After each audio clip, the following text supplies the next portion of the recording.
You ask Tiger to solve. This deals with linear equations with one unknown. The final result is x equals -7. Let's solve it step by step. Simplify the expression. Simplify the arithmetic. Swap sides.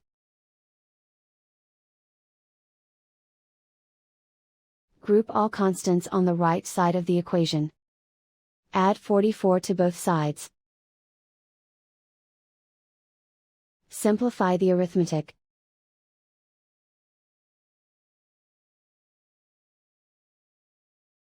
Isolate the x. Divide both sides by -8.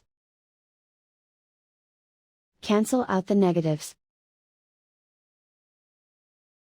Simplify the fraction. Move the negative sign from the denominator to the numerator. Find the greatest common factor of the numerator and denominator. Factor out and cancel the greatest common factor. And so the final result is x equals -7.